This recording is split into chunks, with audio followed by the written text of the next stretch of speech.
ninazo shuhuda ambazo kiukweli kwenye maisha yangu nimemwona Mungu live, nimemwona Yesu live, na Yesu yupo katika maisha yetu, yupo tena karibu sana.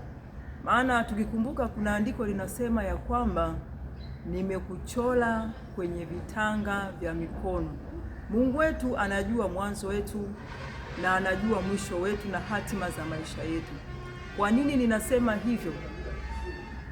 Nakumbuka ilikuwa ni tarehe 1 mwezi wa 3 siku ya Jumatano majira ya saa 12 kuelekea saa 1 mwaka 2017.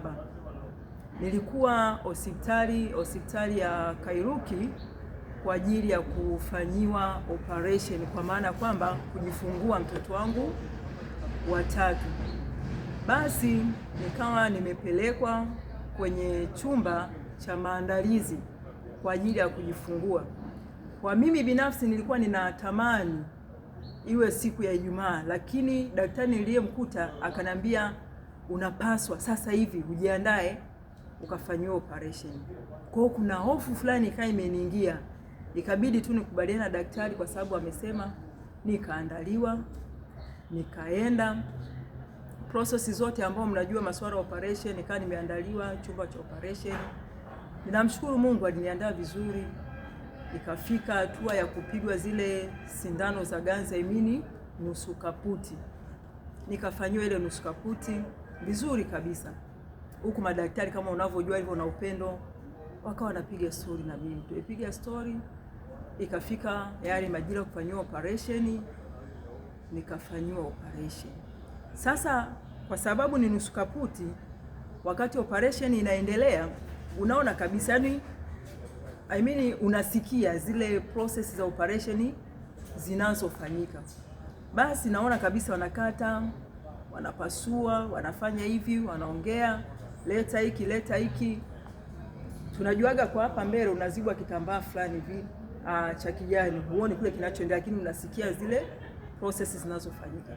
Sasa wakati wameshafanya upasuaji, imefika hatua ya kutoa mtoto. Ninapokuambia kwamba Yesu yupo, Yesu anatenda, Yesu anatusikia na anatutendea zaidi ya fahamu zetu, zaidi ya tuwazavyo, mimi nimemwona live.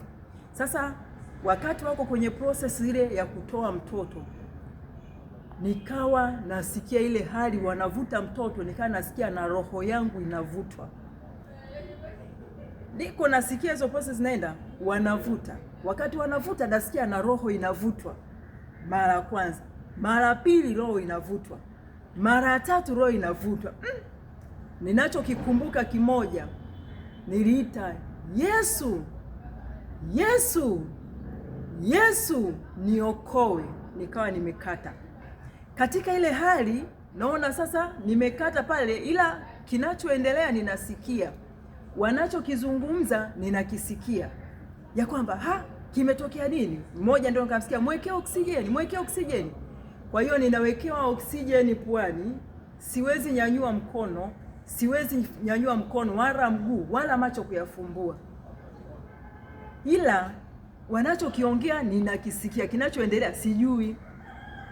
Naona muda umeenda ile oksijeni wanaponiambia vuta, mimi nikawa nimekazana navuta oksijeni, navuta oksijeni, naivuta oksijeni. Naona katika muda umeenda, sikujua ni masaa mangapi yamepita, lakini baadaye mume wangu anakuja kunishuhudia kutoka ile saa 1 alikuja kuruhusiwa kuingia chumba kinachoitwa ICU, intensive care. Anakuja kuingia ICU, ananikuta nimewekewa mipira ya kupumua, niko kwenye mashine inasoma ile mapigo ya moyo, kwa sababu from there sikujua what is going on. Kwa hiyo nikaa nahadisiwa tu. Kwa hiyo nikaa naona madaktari wanakuja wanaambia unaendeleaje? Si unajua tunapofanywaga operation lazima wakuulize umepumua. Nikaambia yes nimepumua. Ndo nikapewa kitu cha moto, chai. Ndo mume wangu ananihadisia kwamba wewe ulikuwa umekufa. Nikamwambia kweli Niliona wakati wa operation niliita Yesu mara 3, nikaambia Yesu niokoe. Kwa hiyo hivi unavyoniona leo mimi ni muujiza. Ni Bwana amenitendea, Yesu amenitendea. Kwa hiyo tunavyoishi, tunaishi kwa sababu Mungu ametaka. Tunavyoishi ni kwa sababu lipo kusudi la Mungu.